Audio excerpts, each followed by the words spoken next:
এত আজ দিয়া হবে কি? কিন্তু মুসলমানের কোন বাচ্চা আজ পর্যন্ত দেখলাম না যে বলেছে এত যাত্রা গান দিয়া হবে কি। একজন মুসলমানও বলে না এত টেলিভিশন দিয়া হবে কি। ওই একজন বিশ্ববিদ্যালয়ের শিক্ষক কয়, পর্দা যদি আম্মা জানেরা করতে চাও ঘরের মধ্যে থেকে লেখাপড়া করো, তোমাদের বিশ্ববিদ্যালয় আসার দরকার নাই।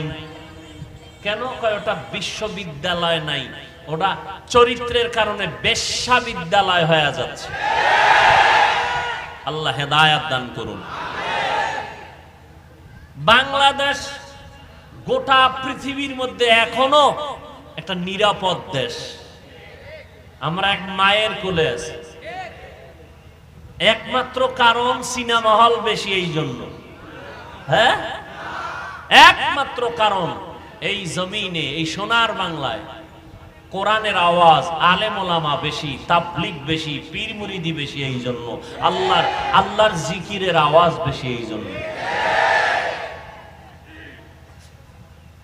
না হয় ধ্বংস হয়ে যেত আরো বহু আগে। দেখেন না, 30 বছর পরে কবর খনন করে লাশ বের করে দেখে সাদা কাফনে কোনো দাগ নাই। বাংলার জমিনের ইতিহাস। প্রতিদিন যেই পরিমাণ ওয়াজ হয় বাংলাদেশে, মোনাজাত হয়, কান্নাকাটি হয়, পৃথিবীর আর কোন রাষ্ট্রে হয় না। জিন্দগি মে বন্দগি তু করনা হে,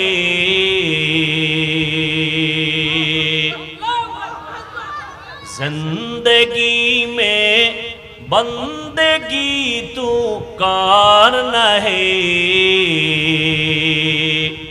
जिंदगी में बंदगी शर्मिंदा है, जिंदगी में बंदगी शर्मिंदा है।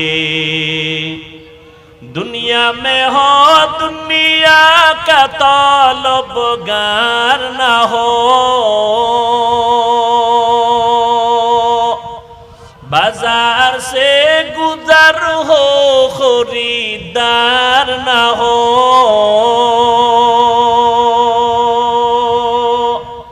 ये दुनिया एक मिसल कागज फूल है, ये दुनिया एक मिसल कागज फूल है, जिंदगी में बंदगी तू करना है,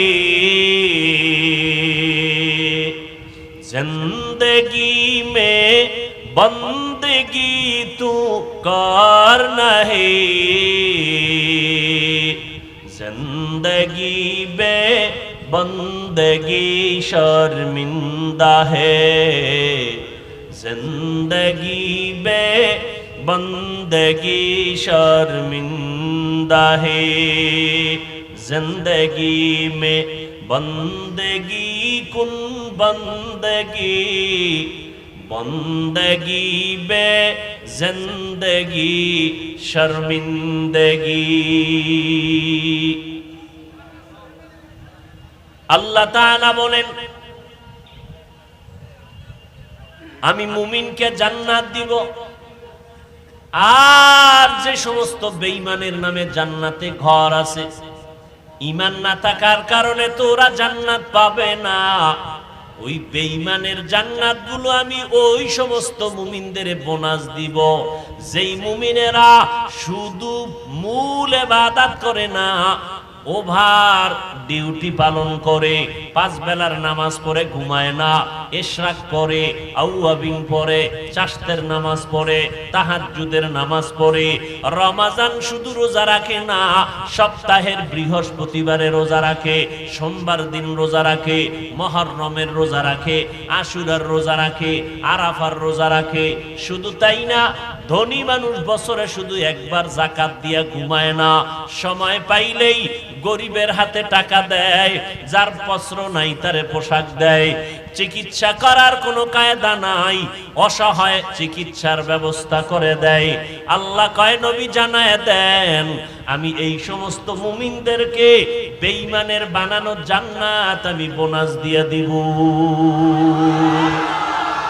আতিনা ফি দারে দুনিয়া না হাসান, আতিনা ফি দারে উকবানা হাসান, ইয়া গিয়াসাল মুস্তাগীসিন হদিনা লফতিখারা বিল উলুমে ওয়াল গিনা। হর গরিদে নেকো তু তৈয়ার হ্যায়, हर गरीद नेको तू तैयार है, जो न मांगे उससे तू बेजार है। কষ্ট হয়, দুনিয়ার কাজের জন্য কত রাত ঘুমাও নাই, বন্ধু আর বন্ধু বান্ধবী নিয়ে আড্ডা করে কত রাত ঘুমাও নাই। আজ এই জমিনের মধ্যে যদি আল্লাহর দ্বীনের জন্য একটা রাত ঘুম নষ্ট করে দাও, কিয়ামতের ময়দানে আমি আল্লাহ এই কষ্টের বিনিময় কোরআনের মোহাব্বতে বিনা হিসাবে আমার আশিকদের জান্নাত দিয়ে দিব।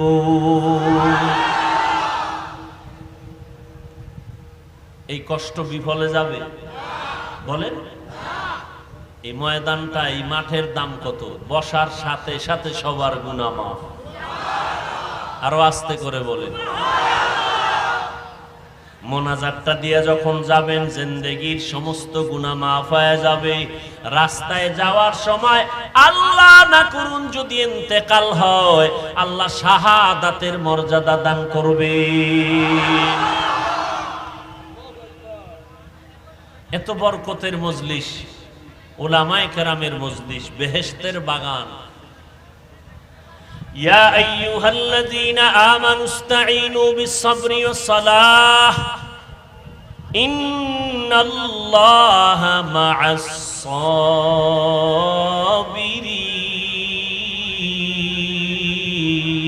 আল্লাহু আকবার। আল্লাহ তাআলা বলেন, ও মুমিন, দুনিয়াতে যদি তুমি জান্নাত কামাই করতে চাও, তোমার ইলিশ মাছ দিয়া খানা খাইতে যদি মনে চায়, বাজারে গিয়ে তুমি ইলিশ মাছ নিয়ে আসো। খালি হাতে গেলে হবে? ইলিশ মাছ দিয়ে দিবে? চাইলেই দিবে? কি লাগবে? টাকা লাগবে। কেমন টাকা? জাল নোট? হ্যাঁ, একুরেট পিওর টাকা দিয়া মাছ কিনো। তবে সাবধান, তুমি একটা দামি পদ্মার ইলিশ যদি টাকা দিয়া কিনিয়া ঘরে আনতে চাও, নিরাপদে আসিও, কারণ রাস্তাঘাটে বহু চোর ডাকাতের ভয় আছে না নাই?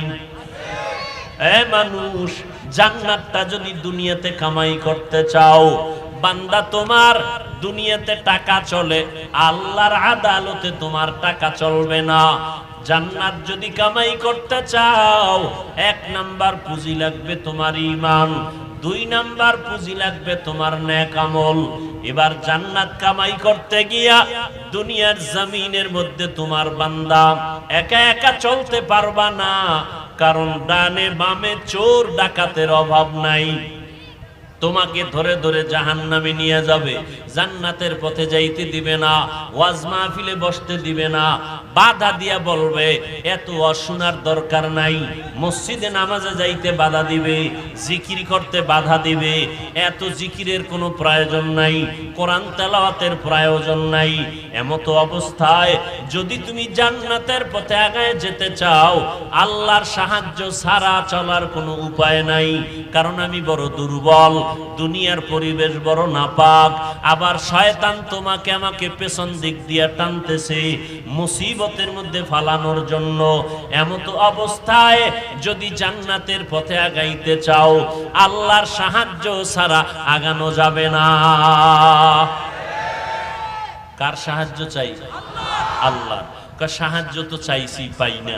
আল্লাহর কাছে বহু চাইছি, পাই না। আল্লাহ বলে চাওয়ার মতো চাও। বলে চাওয়ার মতো কেমনে? কয় দুই জিনিসের মাধ্যমে চাও। এক নম্বরে ধৈর্য, দুই নম্বরে নামাজ। এক নম্বরে কি? দুই নম্বরে কি? আপনাদের জানা থাকলে বলেন ইসলামের বেনা কয়টা? মনে নাই?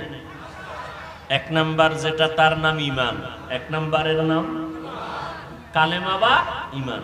নামাজ, রোজা, হজ, যাকাত। আবার খেয়াল করেন যখন তার নাম আসেনি দেখেন তো, ইমান, নামাজ, রোজা, হজ। ধৈর্য আছে কয় নাম্বারে? আছে? কথা বলেন না কেন? জাহিরি ভাবে দেখা যায় নাই। ইমান, নামাজ, রোজা, হজ, যাকাত। ইমানের পরেই কি? নামাজ। ইমানের পরেই আল্লাহ কয় সাহায্য চাও আমার কাছে দুই জিনিসের মাধ্যমে। এর মধ্যে ইসলামের 5 বানার একটা আছে নামাজ, তাও দ্বিতীয় সিরিয়ালে। প্রথম সিরিয়ালে ধৈর্য। কেন? ধৈর্য না থাকলে তোমার নামাজ হবে না। ধৈর্য বড় দামি এক সম্পদের নাম। قال النبي صلى الله عليه وآله وسلم من يريد الله به خيرا يصب منه।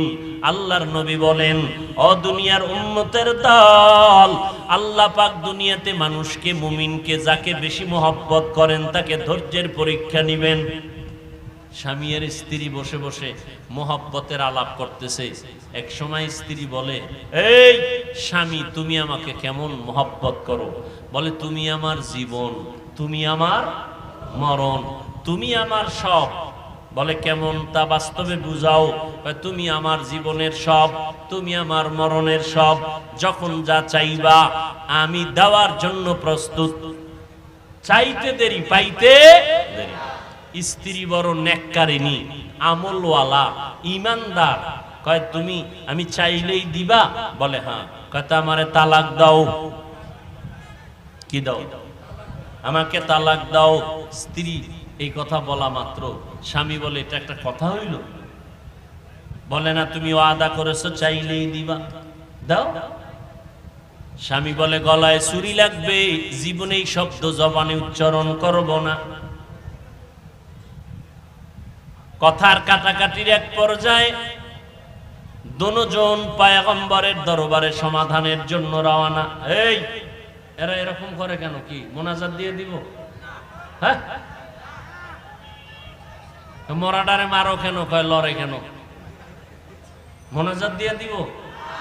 কারো জ্যৈষ্ঠ মাস, কারো সর্বনাশ। বসার জায়গা হয় না, এরা উঠে যাইতেছে।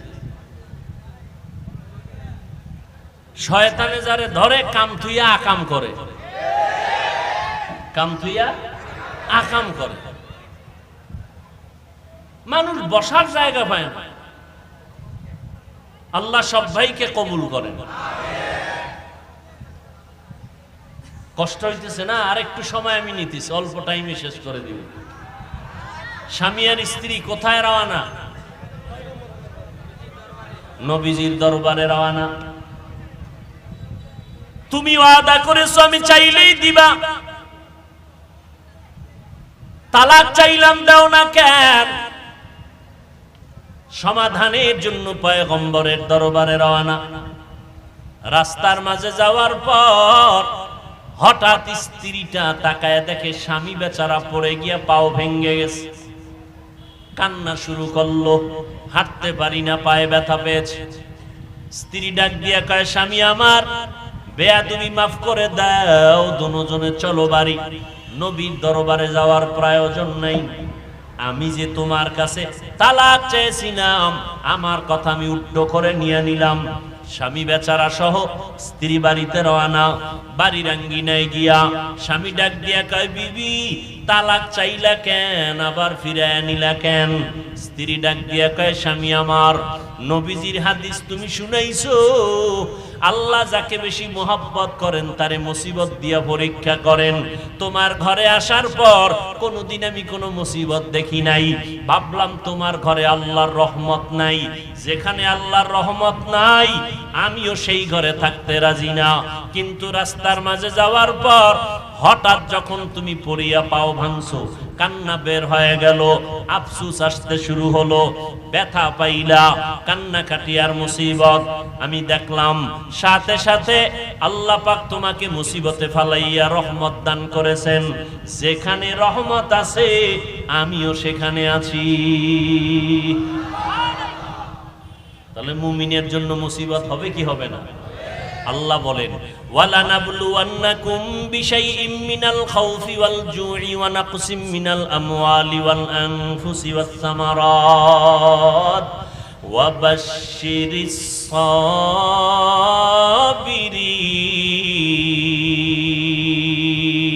সাবিরিন। আল্লাহ তাআলা বলেন আমি 5টা জিনিসের মাধ্যমে যারা মুমিন তাদের পরীক্ষা অবশ্যই করব। মুমিনকে পরীক্ষা করবে যে স্কুলের ছাত্র না, ওর কোনো পরীক্ষা নাই, ওর কোনো পাস নাই, ওর কোনো পুরস্কারও নাই। যে স্কুলের ছাত্র তার জন্য পরীক্ষা, তার জন্য পাস নাম্বার, তার জন্য পুরস্কার, ঠিক নেই? যেই বান্দা মুমিন জান্নাত পেতে চাও, তোমার জন্যই দুনিয়া হলো পরীক্ষার হল। তোমার জন্য পাস নাম্বার, তোমার জন্য পুরস্কার, আমি জান্নাত রাখলাম। যে ঈমান আনবা না সে আমার বান্দা না, তার জন্য পরীক্ষাও নাই, জান্নাতও নাই। বেঈমানের জান্নাতও নাই, পরীক্ষাও নাই। এই জন্য গো কাম কি? আল্লাহ গো খাওয়ায় কা? এই বেঈমানেরা না খায় মরে?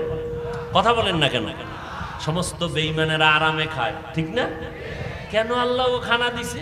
খাইয়েই খালি আল্লাহরে গালি দেয়, কথা ঠিক নেই? বলে দেয়ার ইজ নো গড, যারে দেখি না তারে মানি না, বলে না? বলে না? আমগো শরীরের মধ্যে একটা আত্মা আছে, আছে না নাই? আত্মাটা কেমন, লাল না কালো? দেখছেন? বিশ্বাস করেননি? শরীরের ভেতরে আত্মা আছে, বিশ্বাস করতে পারলেন না? দেখিয়া আত্মা বিশ্বাস করলেন না, দেখিয়া কেন আল্লাহকে বিশ্বাস করেন না? এরপরও কেন আল্লাহ বেঈমানের খাওয়ায়? একমাত্র কারণ বেঈমানেরা এমনি খায় না, কাজ কইরা খায়। কাম ছাড়া কোনো বেঈমান খায়? ওরা সব মুসলমানের কর্মচারী। এই মাইক বানাইছে মুমিন, মুসলমান না বেঈমানেরা? কথা কন না কেন? বেঈমান। এই ঘড়ি বানাইছে বেঈমানেরা, ফ্যান বানায় বেঈমানেরা, বাতি বানায় বিধর্মীরা, কথা ঠিক নেই? সারা দুনিয়ার বিধর্মী যারা, তারা বড় বড় বড় বড় মিল ফ্যাক্টরি বানায়, তারা রড বানায়, তারা এইভাবে সুন্দর সুন্দর জিনিস বানাইয়া মুসলমানের হাতে দেয়। প্লেন বানায়, হেলিকপ্টার বানায়। তোরা বানাবি, কর্মচারী হইয়া টাইম মতো বেতন নিবি আর খাবি, আমরা মেহমান হয়ে খালি ঘুরব। মুসলমানের জমিনের মেহমান।